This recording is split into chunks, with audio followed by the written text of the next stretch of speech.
Are we on the air? Anyway, well, I'll just say, this is a little book called Digesting Young, I was telling the class in here, by Daryl Sharp. And it's 30-something chapters of 1 or 2 pages about just the journey and way of individuation, a man's inner woman. See, that's 5 pages.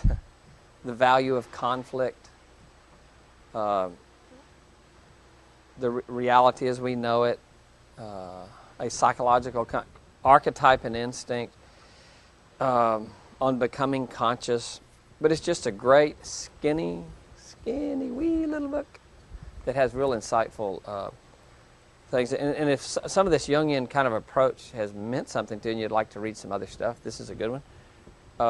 Can y'all turn this on too, since we're plugging books? Isn't that a great picture? It's very clear. This book is James Hollis, a guy we'd talked about, used some of his stuff. This is the Eden Project, In Search of the Magical Other. It's a Jungian perspective on relationships. You can get these books just about anywhere. But, you know, for those of you who are like in relationships or marriages or struggling, remember, rule number 1 is to take the pain, take the the joy, not the drug, but whatever it is you're going through in life, and learn from it. You know, I have gobs of books in my library at the office and in my study at home. People think I'm some giant intellect. No, I'm just very neurotic. I like to read this stuff because it's so interesting and fascinating. And that's what motivates me to read and study and learn is my pain and my confusion and my uncertainty and my doubt.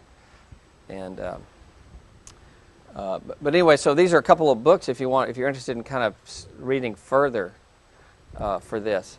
Remember, my bias is as an analyst and a therapist. I want to help you learn this stuff and maybe make a difference in your own journey.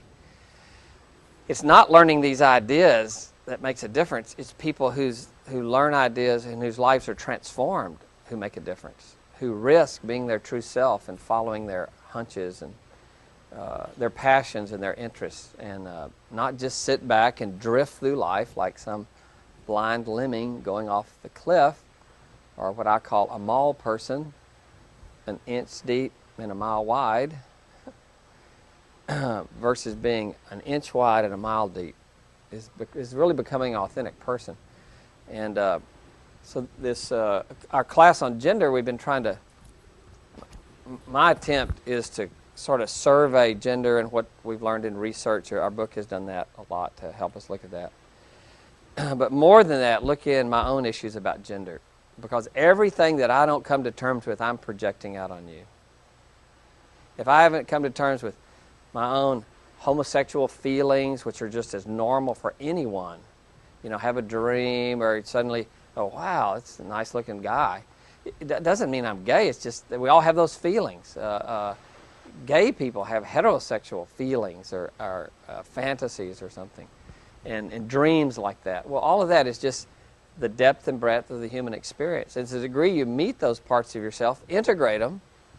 You don't have to get homophobic or heterophobic, or angry at some minority or angry at some majority, because you've met those things within oneself. And of course, the issue is not, it doesn't mean we don't find our passion and healthy anger to assert and make a difference for some of the injustices. But what it means is we stop using and abusing other people for our own psychic disorganization and discontent. So where was I going with that? Anyway, we have 2 more classes. We have this one and the next one and then our exam. And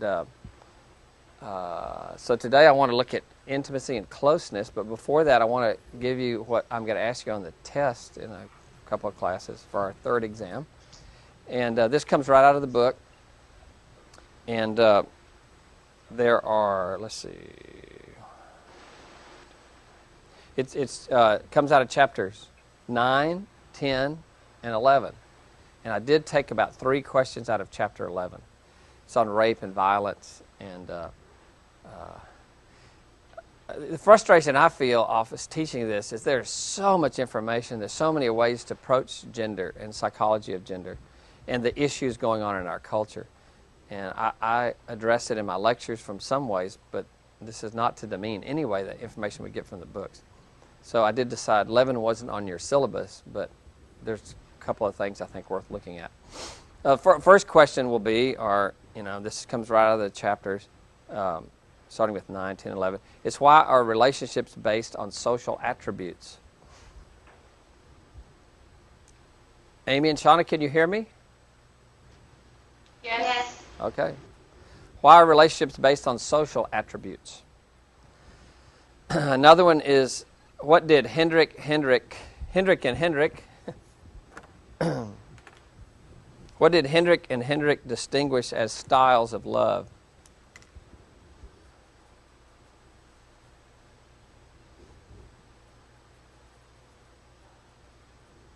Can you put that on the air? That's cute, isn't it? Everyone turn your head to the side and read it. Hendrik and Hendrik. Thank you. And then what were Sternberg's components of love? Sternberg's components of love. I think it's passion, intimacy, and commitment. Have y'all studied Sternberg before? I mean, he's really, really good. In my sexuality class, we've looked at him some too. And what's really good about it is he talks about, like, you might have passion, but you don't have intimacy and you don't have commitment. And what that relationship's about, we all know. You might have intimacy, but no passion and no commitment. You might have passion and intimacy, but no commitment. You might have commitment, but no passion and intimacy. And he takes those three. It's really fascinating to look at because you'll see your relationships, like why they are working or not working. And obviously a long-term committed relationship, you need passion, intimacy, and commitment. See that? Sternberg, why do women marry later these days? Currently, why do women marry later? And let me say this. You don't have to memorize them per se, but you do need to know them because they're on the exam. In other words, all you need to do is recognize them. You don't have to recall them. So if you're freaking I've got to memorize this because I have to write all these down, this is the multiple choice phase of the test. So what do dating and marriage patterns reveal about relationship choices? What do dating and marriage patterns reveal about relationship choices?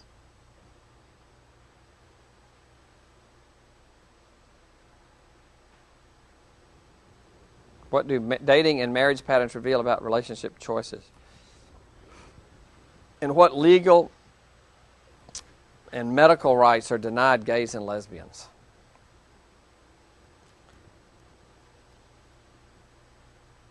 What legal and medical rights are denied gays and lesbians? As a teacher, pedagogue, as it were, instructor, they say if you want to learn, teach. It's just fascinating, reading this and becoming aware of the injustices and inequities that go on because people have a different sexual preference. How do men benefit from women staying at home?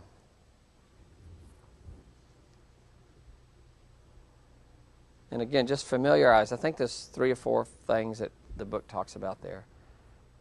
And how do men benefit from women staying at home?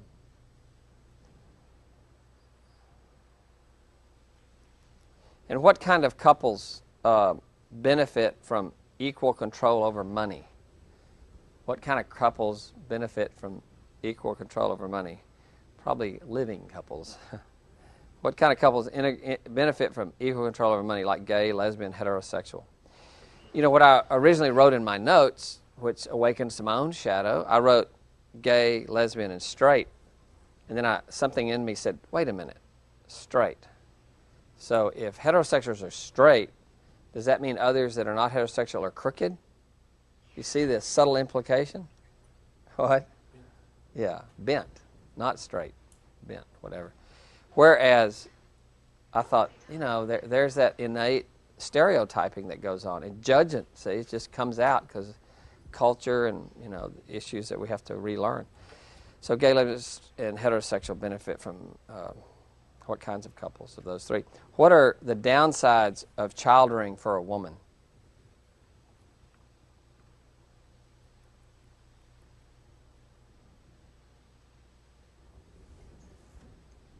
What are the downsides of child rearing for a woman? And actually, there's let's throw in there. What are the upsides of child rearing for a woman? Or what does a child bring to a woman? The upsides. It's not fair to do one without the other. The yin must always go with the yang. No, it's two. What are the downsides of child rearing for a woman? And then what are the upsides? What does a woman gain by having kids? Hey, Michelle. Okay, roll the tape. Michelle's here. Start this class. Just kidding. Just kidding.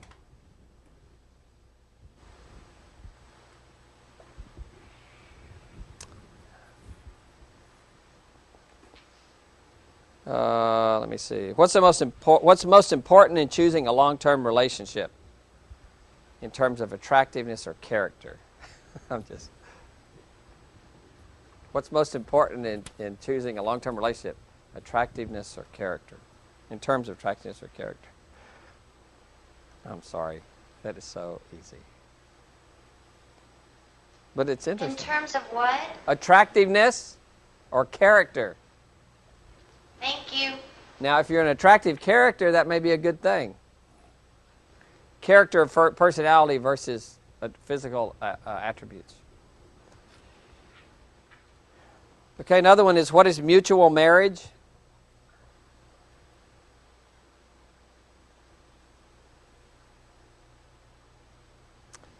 I read these things and these jokes come up inside of me, but it's not appropriate to share them. But I just want you to know that this is so fun for me. You know how jokes come up. You've heard about the guy that went to the bar and he was sitting there and somebody yelled, 27, and hopefully everybody would laugh, and somebody yelled, do you know that joke? 65, and everybody laughed. And he goes, what's so funny? Guys yelling numbers. He says, we've been here for years. We tell these, we already know these jokes, so we have them numbered. And you just yell out the number and everybody laughs because they know the joke. And he said, do you want to try it? And he goes, yeah. He said, well, try it. And he goes, 47. And nobody laughs. And he goes, well, some guys can tell them and some guys can't.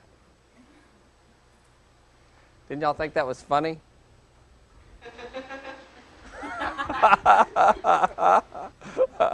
That's the, please give me an A, Dr. A.N.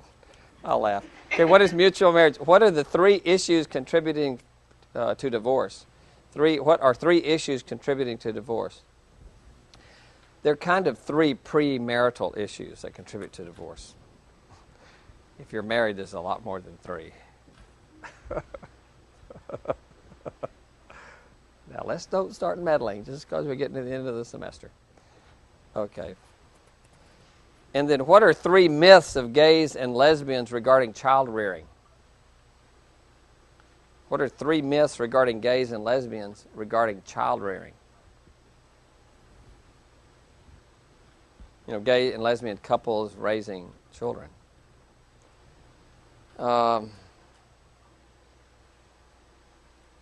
Another one is, what is the double standard of aging?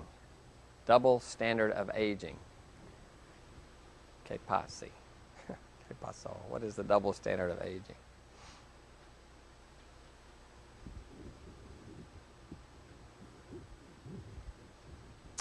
Y'all with me?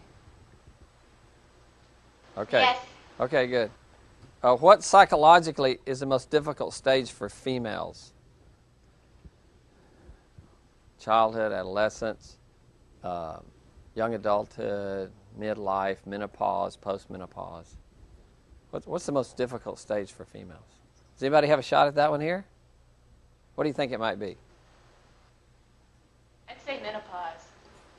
We have one for menopause, one for adolescence. Anyone else? Somewhere between adolescence and menopause. Nice diplomatic political answer. between menopause and adolescence. How about Shauna? What do you think? I may have to agree with Amy. I think it may be Sure. menopause. Cop out. Okay, that's good. Put that on the test. Good luck. Put that answer down. Good luck. Okay. Oh yeah. Why do middle-aged women return to school? Lulu, you want to give a personal testimony about that? Because my kids are driving me crazy. It's the only way I can get my husband to let me out of the house. Yada, yada, yada. Why do middle-aged women return to school? According to studies, scientific data, double-blind studies, M&Ms and rats and all, why do middle-aged women return to school? What percentage of women receive child support that has been rewarded to them? What percentage of women receive the support that's been rewarded to them? That's kind of a stunning figure. I mean, we all know they're deadbeat dads, but it's pretty stunning to look at that.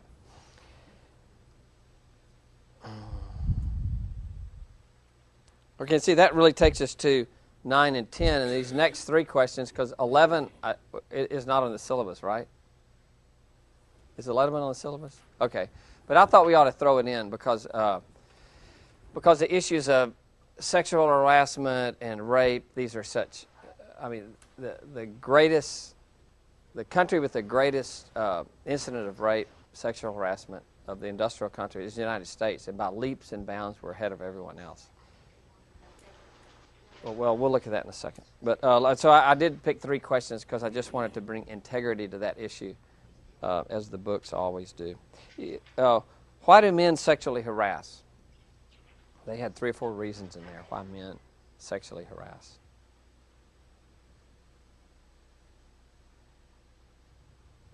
And what are the 2 of the most common forms of sexual harassment?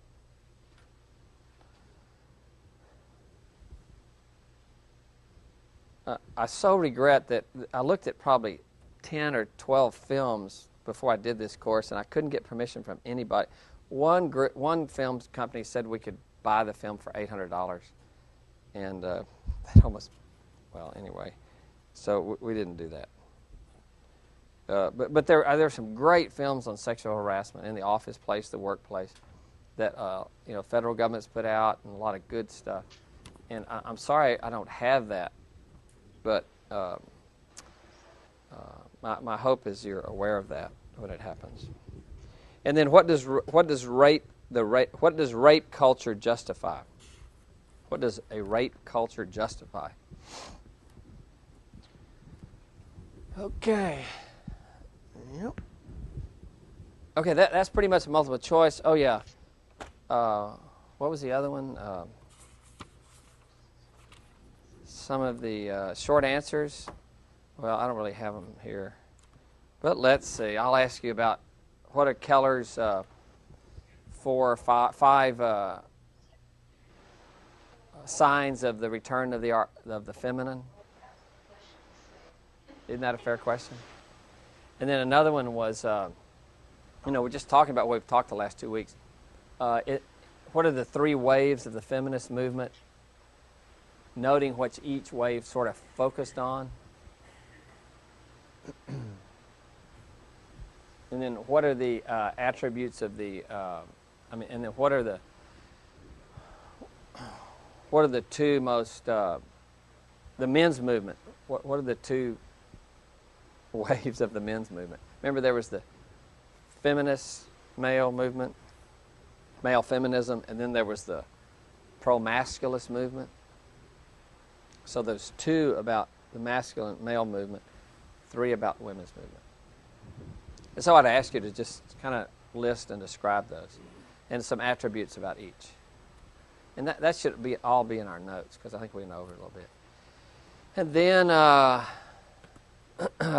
another one was, I think I talked about what's the difference between patriarchy and masculinity.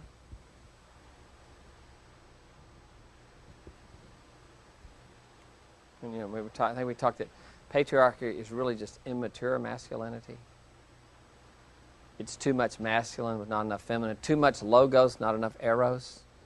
Too much power and not enough relatedness.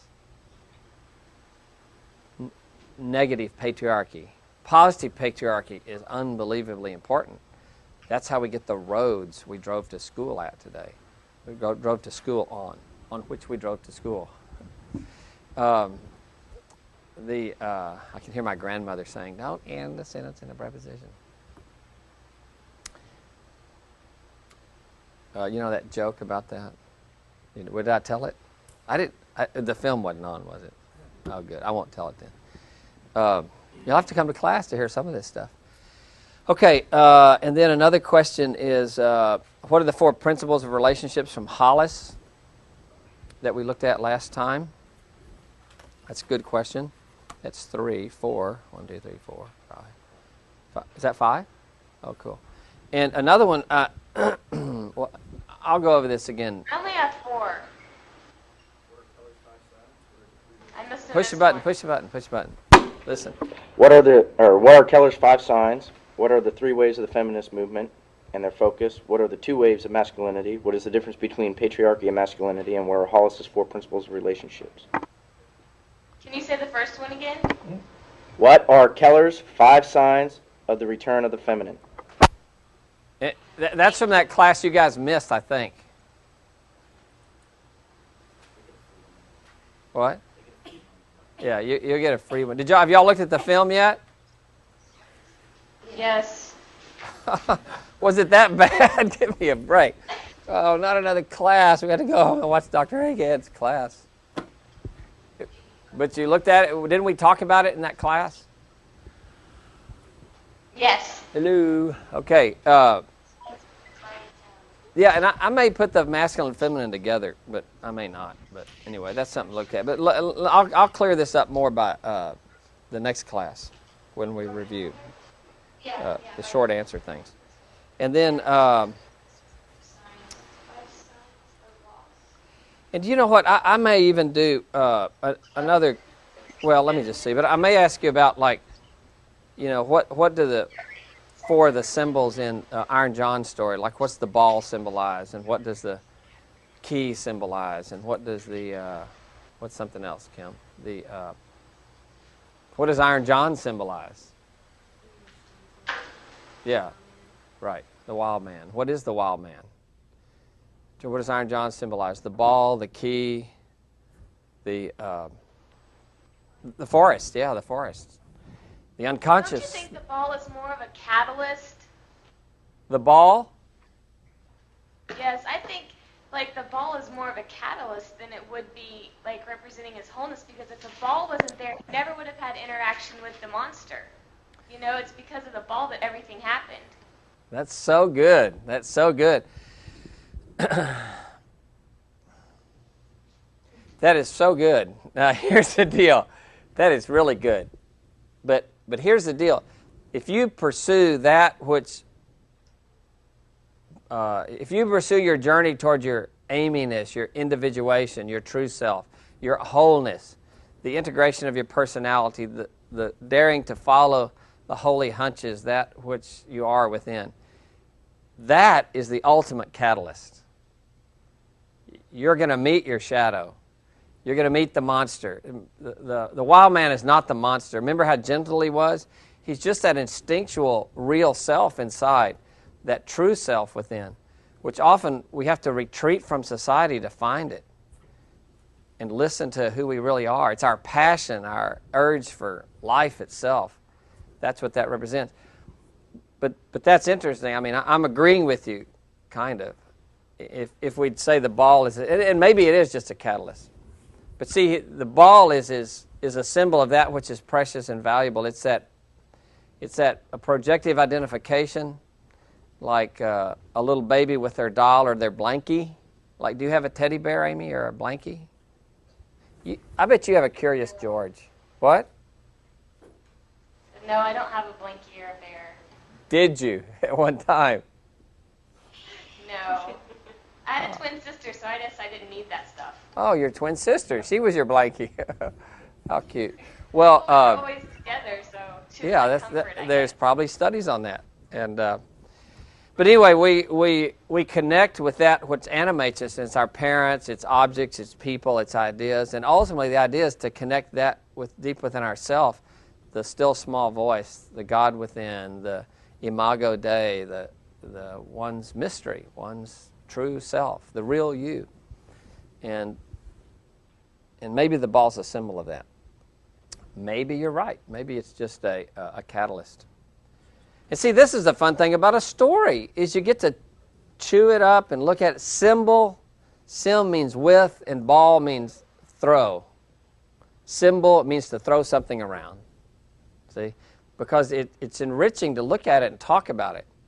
SYM means with, ball means to throw. Symbol. You know, when you go to a ball and dance, you're throwing each other around the dance floor. See?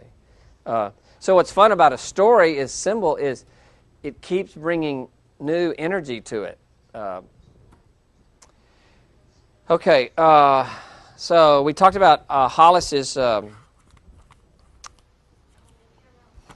4 principles of relationship, and I wanted to say a little about something and read a couple of these current articles, and then look at them, and then get into intimacy today if we can.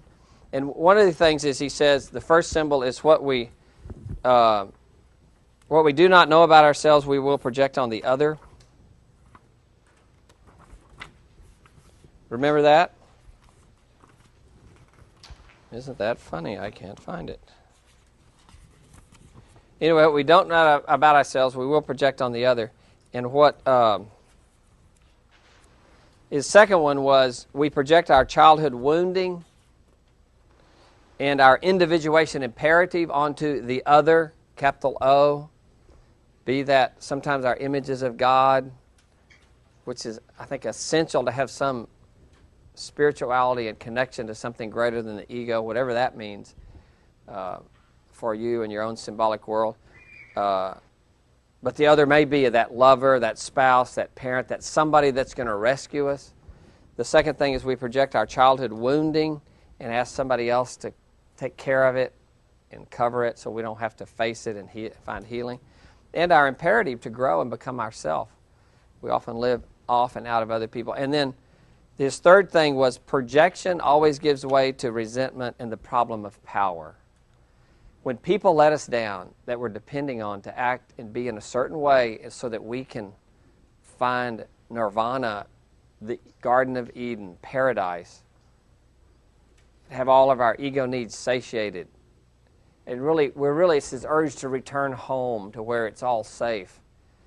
And we project on someone to do that, and when they let us down, we get resentful. This is what brings people into marriage counseling, is they get resentful. And the problem of power, where people start consciously and unconsciously manipulating, seducing, wounding, passive and active aggressive behaviors toward one another.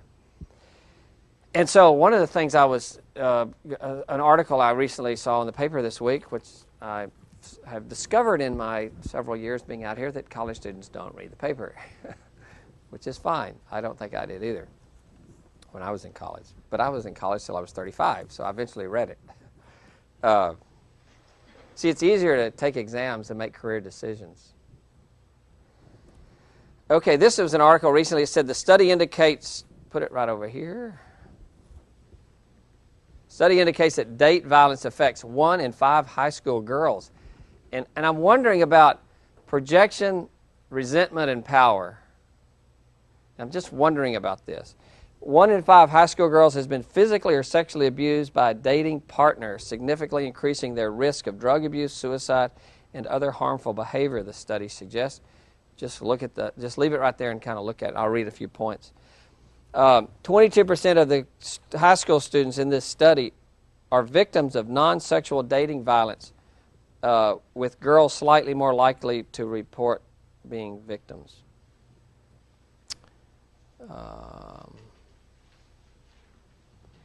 And then further down it says, the study suggests that the disturbing number of adolescent boys, now this just gets under my skin, have adopted attitudes that men are entitled to control their girlfriends through violence.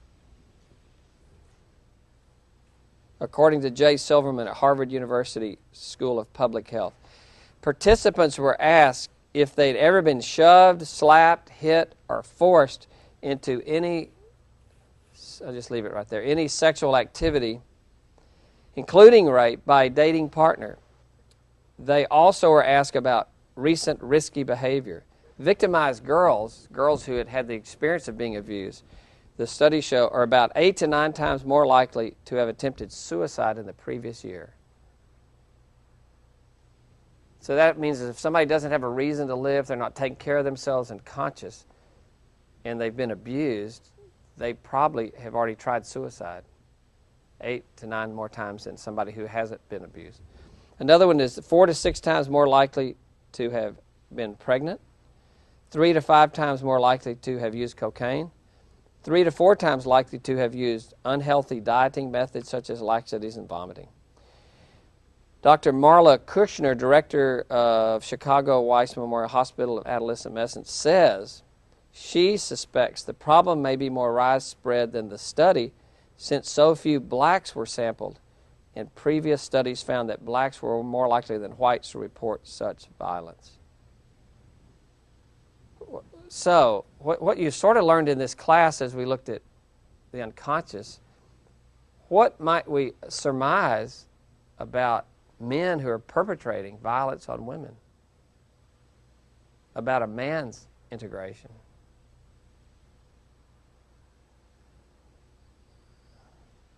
Does anybody have any ideas?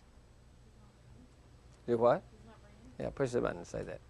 He's not very integrated. Yeah, he's not very integrated, and so he's projecting his anger, his frustration, his rage, his loneliness, his fear, his insecurity, his loss of self, his poor self-esteem, feeling like he hasn't discovered his gifts and talents and meaning and purpose. See, he's projecting that out on some girl, boy, or young woman, and he's using and abusing her to deal with his own psychic disconnect and disintegration. And the part of the study says that the women that allow men to do that, these girls, we see that they're not very integrated either. The point is when we respond to life out of instinct and appetite alone for survival, we end up being savages. And so my hope, and this is probably a little bit my maternal side coming out, but I would hope that my students, that you would realize that unconscious people, unaware, undeveloped, immature people at any age are likely to operate out of unconscious, instinctual, unhealed wounds, things that they haven't come to terms with. And you better not be naive about that. See, you better wake up and realize that, you know, the enemy of life is what we don't deal with in the unconscious. And you know, obviously all these behavior is maddening that it goes on. But what does it say? It's like we have a whole culture of people that are not conscious and aware and are not finding the richness of their own life and maturity and courage to deal with life struggles, but just project it out using, abusing others. Anyway, thanks for my little speech. But think about that. Is that person really conscious? Are they aware? See? Or are they using and abusing other people? Am I aware? Or am I asking somebody else to give me what I can't get? Am I asking somebody to soothe something that I won't courageously sit in my own sorrow? Or I won't stand in the center of a fire? And the way we help the world is do our own stuff and then try to stop the madness in others. Another thing that came out recently in the Newsweek magazine, and this has to do with some of the inequities of life right there. Anybody see this? How a stand against gays is dividing American institutions, the battle for the soul, and the Boy Scouts. Have you all been aware of some of this? Amy, Shauna? Issues in scouting and homosexuals? I've seen it. Yeah. I haven't really looked at it too much. Yeah, obviously. And you know, we all have energy sort of where we are in life towards something. But one of the reasons I wanted to show this is to... these are how issues of gender preference and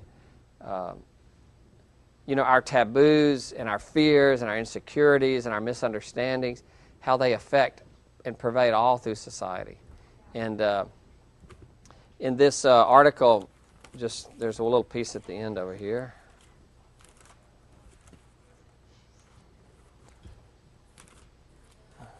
Should have had it marked. And because what's happening, how it really affects is so many of the Boy Scout groups, Boy Scout movements have been wonderful helping young boys find their manhood. And watch this.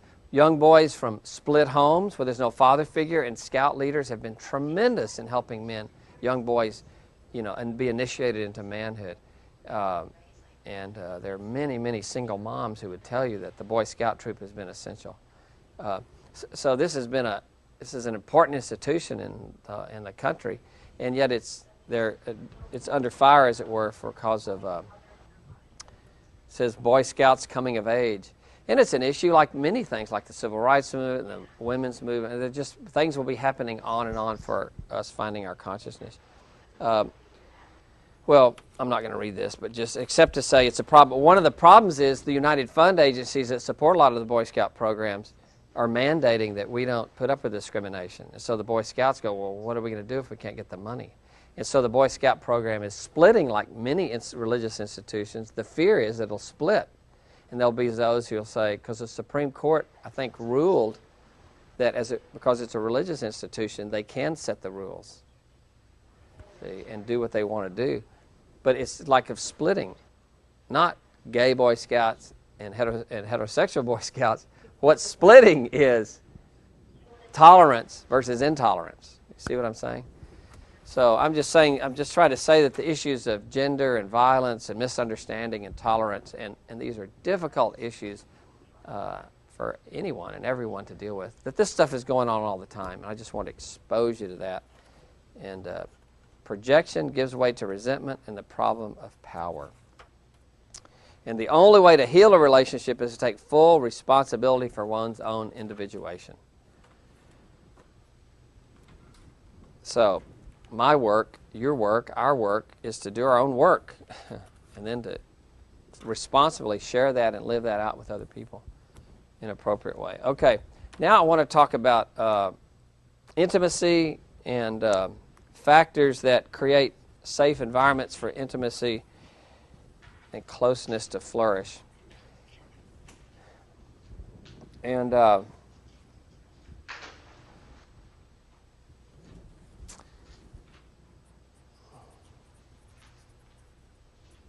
intimacy and closeness. See, I firmly believe as a clinician and as one who enjoys studying and understanding the human experience, it's not just about stopping things in here and out there. It's about becoming something and developing something that's in the unconscious. In other words, if I say we all need to learn how to love one another, but I don't know how to love anybody, see, if we all need to say we need to be close and accepting and trusting, but I don't know how to accept and trust, we end up not really accomplishing much. So the greatest thing we can do for the world is come to terms with these issues ourselves. And I want to talk about intimacy and closeness and say first this, I've kind of has it reversed here, but I'm going to do it this way. Closeness is not intimacy. Closeness has to do with proximity.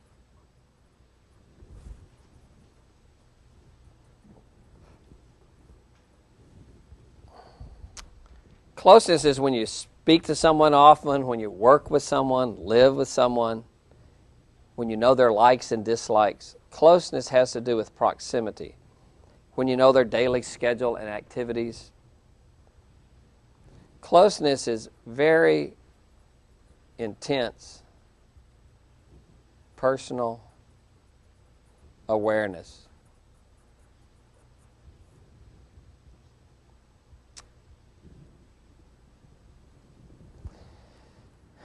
Closeness is where we modify our thoughts, feelings, and behaviors behaviors.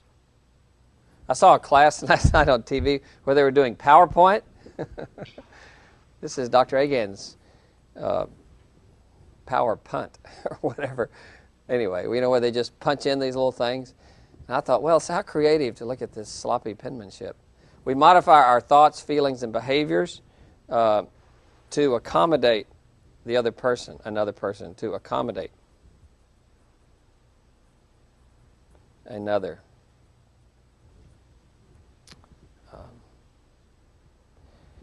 And it's being supportive, and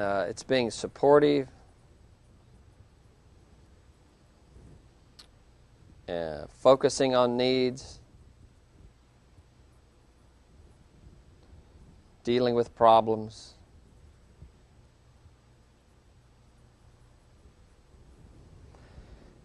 smoothing things out. Closeness has to do with proximity. It's an intense personal awareness, modifying our thoughts, feelings, behaviors to accommodate another, supportive, focusing on needs, dealing with problems.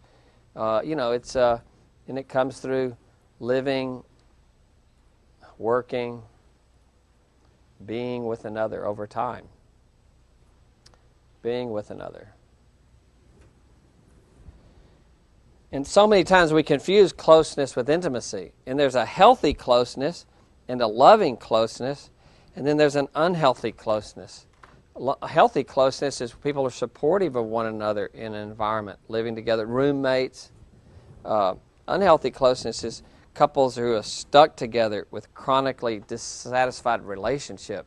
They're close and together and spend time, but it just has a pervasive dysfunction that keeps oozing up.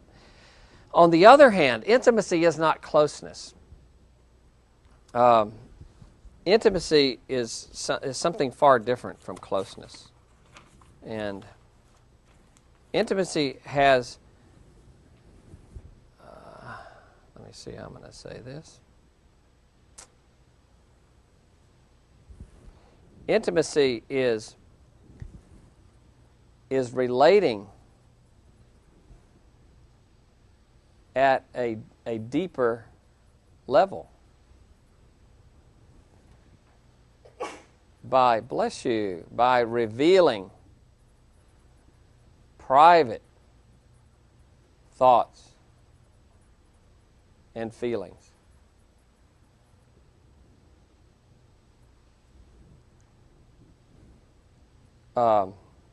Intimacy is emotional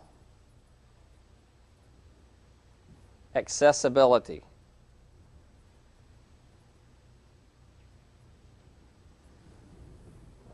You remove the barrier. You remove the mask. It's emotional accessibility. It's shared living with a thing called mutuality, which is that in the amoeba membrane where the stuff would pass in and out of the membrane. What's that called? I can't think of what it's called. Mutuality is a give and take. What? Yeah, that's not the word, but symbiosis is close. What? No, fusion? Osmosis. Yeah, it's osmosis. Mutuality is a give and take of mutual sharing back and forth. See? It's kind of like osmosis. Intimacy is endurance over time. That sounds like a redundancy, doesn't it? In other words, you can't leave. You must learn to love or perish.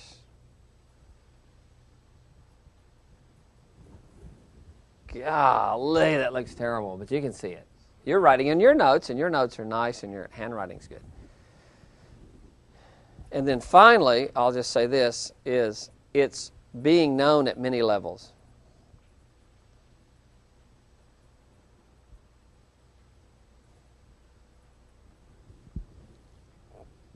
We might say closeness is superficial.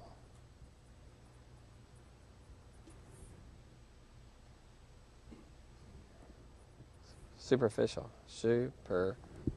F-I-C. How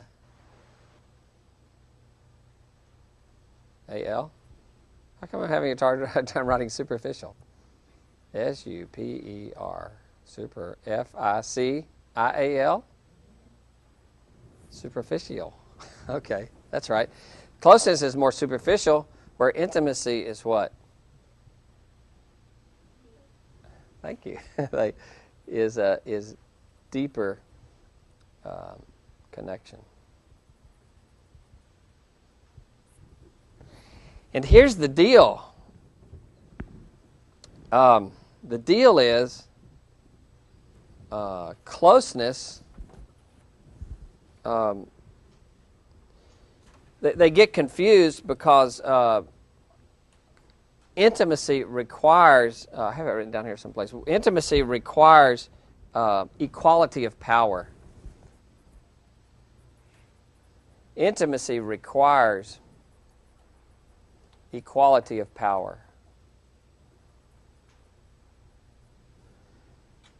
See, you can be close to your children and close to your parents, but you can't be intimate with them because there's a power differentiation. You can be close to students that you work with, but you can't be intimate with them because there's a healthy power differentiation that serves everyone. You can be close to your boss, but intimacy with the boss is frowned on. It's, in lots of places. You can be close to your priest or pastor, whoever she might be, but you can't be intimate with them because that requires a sharing of power. And so many people think they're going to be intimate with their children or intimate with their parents, and it's really inappropriate. And what do we call it when we're too close or intimate with across generations? What do we call that? If we do it sexually, what do we call it? Push the button and say it. Incest. It's all incest, that's right. But there can be an emotional or psychological incest.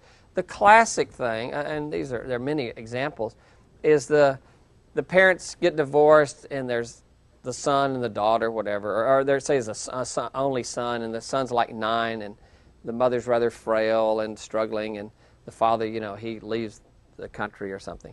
Well, so guess what happens is suddenly you're the man of the house, and you're my little buddy, and I couldn't do this without you. And very subtly and in the unconscious, because anybody conscious would never do it, suddenly mother begins to subtly seduce little 9-year-old Junior, and he gets all this power because mother's, then he grows up and he's hearing mother's whiny neediness.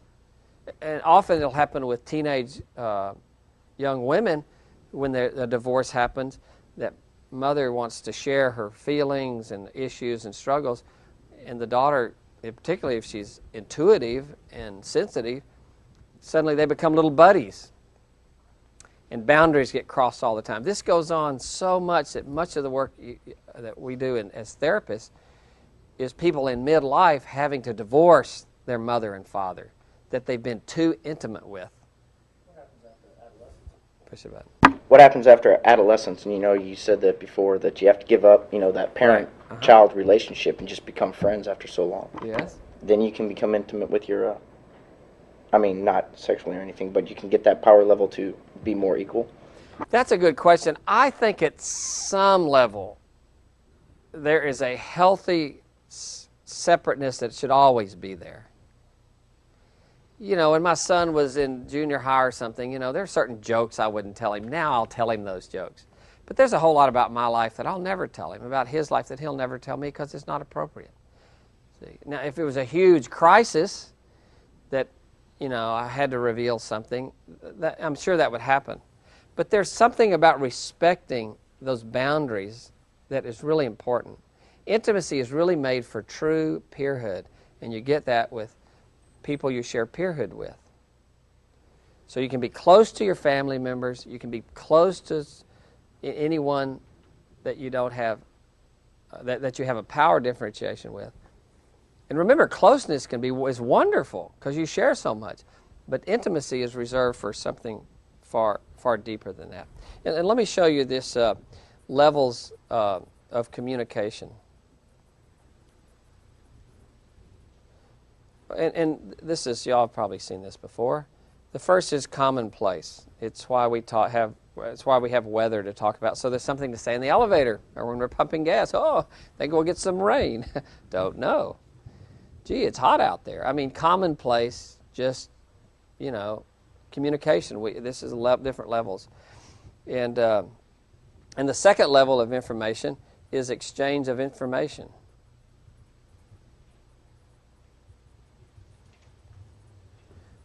And of course, we have a commonplace talk in marriages and relationships. We exchange information. What do you want to go eat tonight?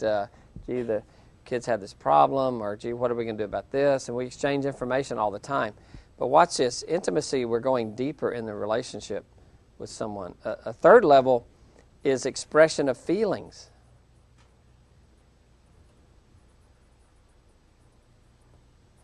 Is how you feel about the information. Gee, I lost my job. Oh, wow, what are you going to do next? Just, we're talking information. I've lost my job. And if my response is, oh, I'm so sorry. You must be sad and scared. You must be scared. I really am. I don't know what I'm going to do. And see, now we've moved from information to another deeper level. It's truly the concentric circles of relatedness. And maybe this one, and then I'll make the little circle here. Forget this one. And so commonplace, exchange of information. Now we talk about feelings about that information. And again, the more you go to the center of the circle, the fewer people you connect with intimacy. And then the fourth level is communicating deep and private thoughts.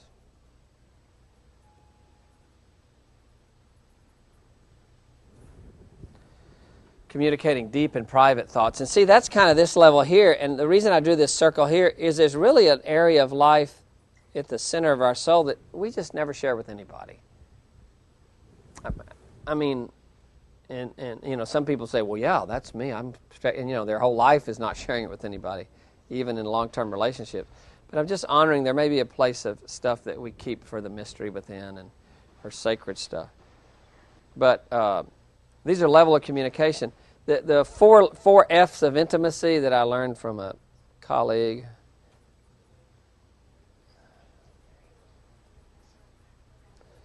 And this is where we share our fears,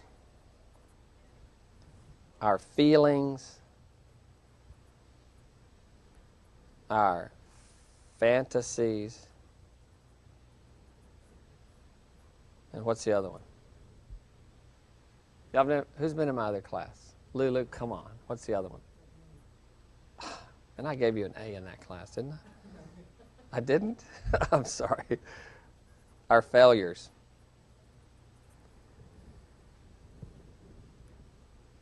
Oh, wow, look at that. To the degree I talk about my fears, my feelings, my fantasies, and my failures, and share that, give and take with another person, I'm intimate with that person.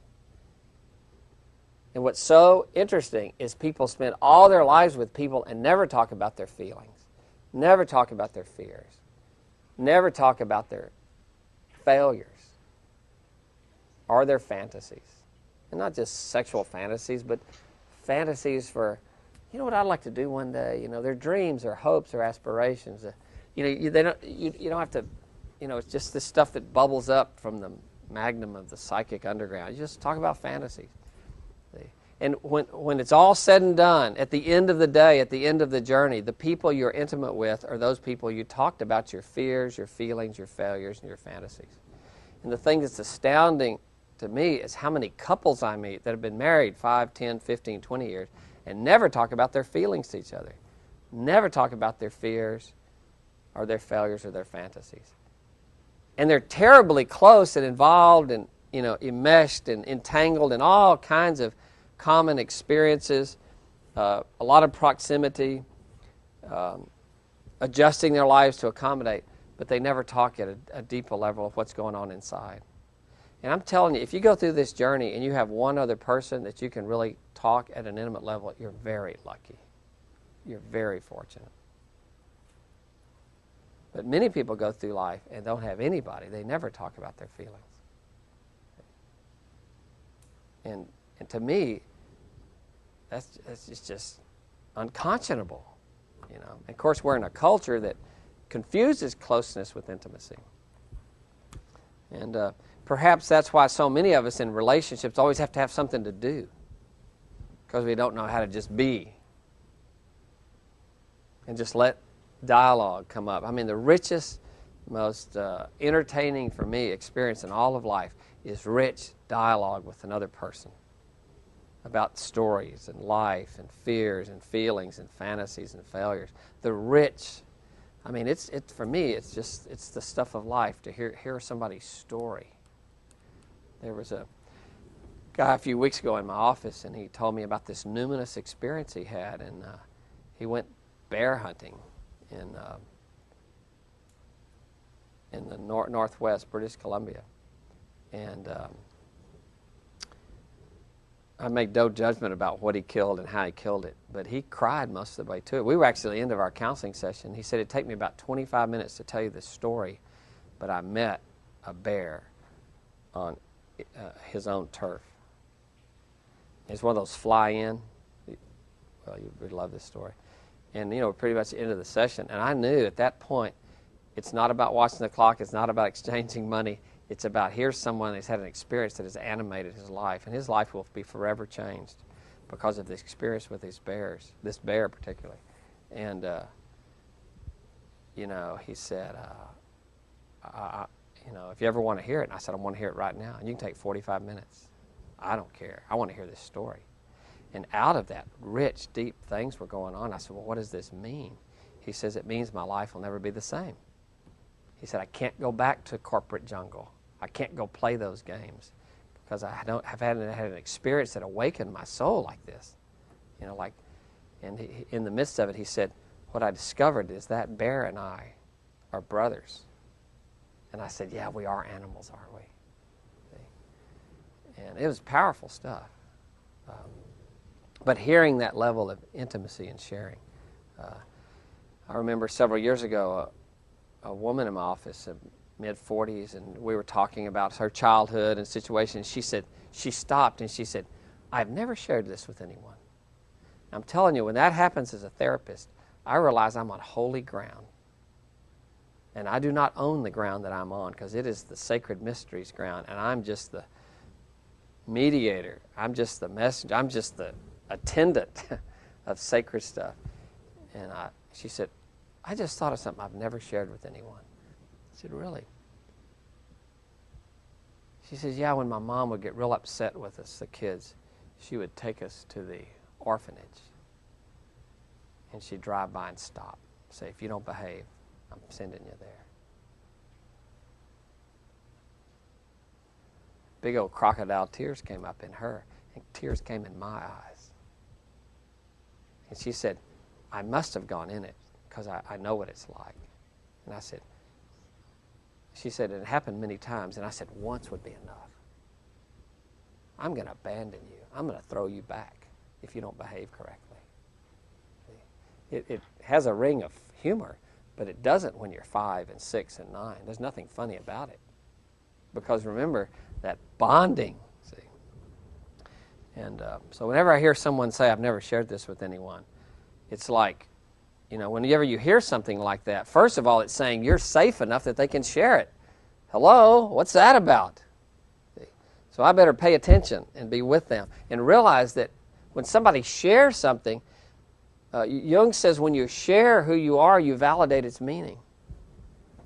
When we listen to someone, we allow them to validate the meaning of their existence because we're listening.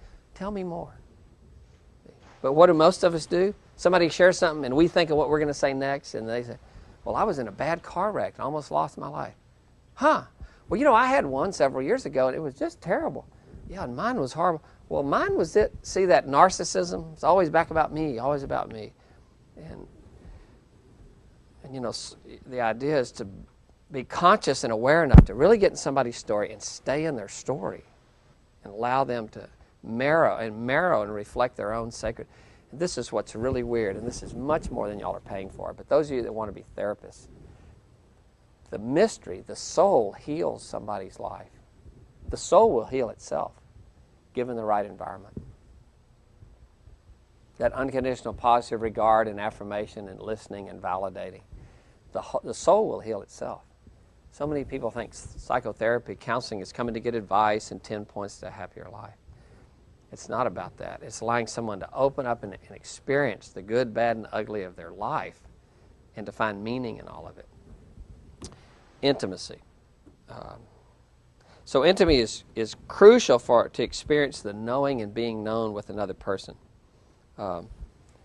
Because the sense of closeness and understanding that people need, deep sharing is because in the sense of closeness and understanding that people need, deep sharing is an antidote to the fear, uncertainty, and loneliness that life brings. Why is intimacy important? Because in the sense of closeness and understanding that people need, the deep sharing is an antidote to the fear, uncertainty, and loneliness that life brings. In difficult times, loss, bereavement, or joyous, wonderful times. Fear, uncertainty, and loneliness. See, adults have different capacities for intimacy. Some people are aloof. I'll read that back again. And they say sharing is too dependent, stand on your own feet. Why do you get into all that sensitive stuff? But see, intimacy is like air is for your lungs. You don't get it, and you watch people shrivel. I mean, for good or ill, we're all here because of other people who have called us forth. Someone told me one day that we're going to have this vision or dream or something, and maybe in this life, maybe in the next, I don't know. But when you see yourself walking across a park, I think of Central Park in New York, I've been there a few times, or just a beautiful park, and you see walking toward you your parents, your family, your relatives, your caregivers, your lovers, your mates, your enemies, all of those who have nurtured and quickened and disturbed you into making you your true self. And they all come walking towards you with smiling faces and open arms. See? And when you sense that, you have awareness of your own personhood like you've never had it before. And they're all saying, yes, we validate and love and celebrate who you've become. But we don't become without relatedness. See? Our friends, our loved ones, our enemies, and our images of the mystery of God have tremendous effect on our willingness to evolve and individuate. So if your own family discouraged and ignored the sharing of deep feelings and thoughts, then you may have a disadvantage in knowing how to share. Marriage can be a good source, or any intimate relationship can be a great source of correcting our learning deficits from childhood, deep friendships. And, you know, part of knowing yourself is knowing your ability to be intimate and ability to share. It's the scariest thing to do because when you reveal your true self, that person can either put the alcohol of criticism on that wound, or they can put the balm and salve of affirmation. See? And I'm telling you, most of us close it off and stop it because we're so afraid of our own inner feelings. See, what we're often afraid of is if we share a feeling, we have to, that feeling, like we might say, well, I'm afraid of this new job I'm going into, but I'm also excited. We're afraid if we sell the fear, we're giving into the insecurity, and we're denying the excitement and the optimism. But the fact is, human beings have a plethora of feelings. I'm scared to death. I can't wait. I love being with you. This relationship scares the hell out of me. See? I feel so close, I feel so afraid. See?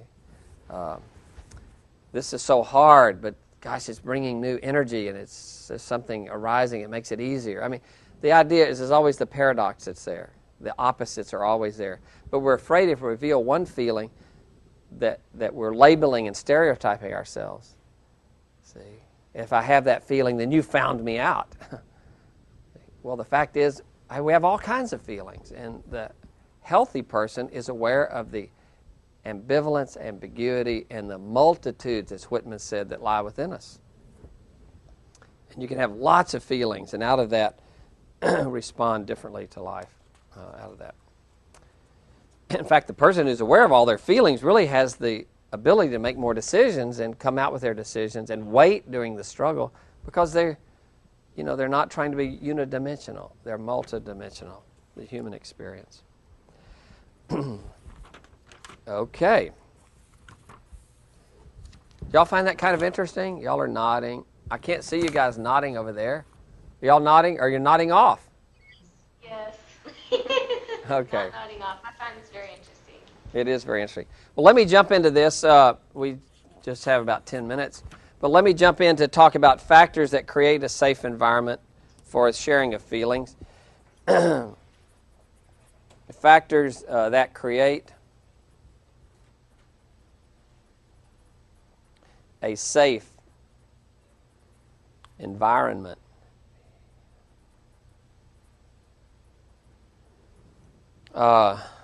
for, I'll say, intimacy, closeness, and feelings. To flourish, use the alliteration. That's a lot of stuff, We could probably knock out a few of those words. You get the gist. And some of this is from work that was done at the Timberlawn Hospital, 25 years ago, on studying healthy families, and also work that Dolores Curran did in her work on healthy families.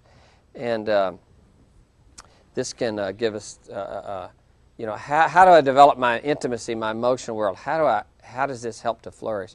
Well, this is about families, but it's also about any environment, because we're all still growing and discovering. And the first one might be is developing DEVELO. Developing a self precedes intimacy.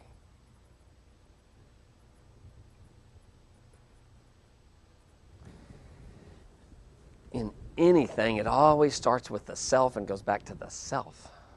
How can I be intimate with you if I don't know me? How can I listen to your inner world and the complexity and the wonderment of your psychic journey if I'm not aware of mine? How can I honor your ambiguities if I don't know mine? How can I respect your fears and your neuroses and your gifts and talents if I don't know mine? See, paradoxically, intimacy means focusing on the self. Focus on ourself. Learn about ourself.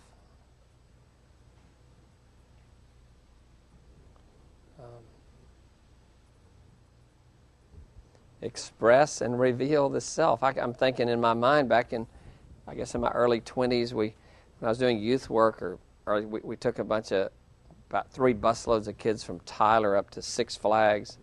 Express and reveal the self. And they have this graded kind of a platform, or what do you call it, looking tower you can climb up to. Well, I do fine with about 2 stories, but any more than that, I just have, I'm very afraid of heights. And yet I climb mountains. I'm not afraid of flying, but I just don't like get up on edge of buildings or things where it's just too far down. And, I mean, most of all the other leaders who were with me were shaming me or ridiculing me. Come on, hey, you're our leader. Come on, go to the top. And I came to a place in my life, it tells you about my childhood too, because we were sort of pushed over the edge a lot, as it were. But what I did is I said, no, I'm not going, because I'm afraid. See? And I got so ragged by the herd, And it was like I just didn't care anymore. I don't care what you think and what you make a judgment on me as worth of my manhood or personhood or adulthood. I'm not going there because I know myself. And if I go up there and do this, it will scare me and tweak me, and it'll take my breath away, and I just don't want to do it. And I darn sure don't want to do it when people are standing there forcing me to do it. And for me, that experience was very powerful for me, because it was a time I said, I know who I am, I know my limit, And I'm not stepping over the boundary for that. And you know, parenthetically, there were probably 4 or 5 of those high school students who stayed back with me because I was willing to own my feelings. And they later said, thank you for making a stand about your limit, because it gave us the courage to do that too. See? Being close requires 2 individuals to develop a self. If you don't have a sense of who you are, you can't really share with another person. And remember Erickson's life cycle stages where he had trust, autonomy, initiative, industry, identity, which is adolescence, and then intimacy. That identity is a prerequisite for intimacy. Most people that come with marriage and relational conflicts, one or both parties doesn't know themselves. They haven't developed their own sense of self, who they are, and be willing to live with that, and therefore they're asking the other person to take care of that for them. You can't be intimate with someone any more than you're intimate with yourself, and they're intimate with themselves and know themselves. What's that? Is that why so many marriages that start off with young individuals, fresh out of high school or whatever, tend to have so many problems? Yeah, I think so. I think so. And what's interesting, Will, is you can actually, marriage, a lot of people grow up in their marriage, young couples, and you have to be able to state your feelings, your thoughts, your ideas, and know yourself. And the other person has to be willing to accept that. And you have to accept the other person's and find a way to make room for each individual. And a lot of couples can't do that, and they get divorced. They just split because it's like, I can't be myself in this relationship. Well, you don't need to be in one if you can't be yourself. See? And so often we end up stifling each other from individual growth unconsciously. I mean, marriage is a great place to hide from personal development. Classic. Having children is a great place to hide from your own deal, because suddenly you're close and you got to help all these people and you got to help everybody, and you're just so busy with activities you never have to stop and think, who am I? Where's my journey taking me? What are my interests? What are my wounds? What is it that I need to develop to become a new person and become who I'm meant to be? Because you don't have to, because you have so many fires to put out and little plates to spin. But it always begins with the development of self, the individual. Probably not going to get through this, but personality and aloneness, the little thing I handed out. Let me just point out a couple of things as we kind of take our last couple of minutes. Initially, one's center is projected on the immediate family, a self-contained unit. In other words, we need a family. Without a family, nurturing or repressive, we feel rootless, at loose ends. But the loss of the family is clearly at the work behind the emotional distress of orphans or parents who split up. Loneliness feels like abandonment, because it is. And Jung says abandonment is a necessary condition, not just a concomitant symptom of potentially higher consciousness. That has frightened me in my adulthood more than anything else, is that abandonment is a necessary condition. Because what happens is, moving over to stay down there, stay here, please, right here. We're almost done.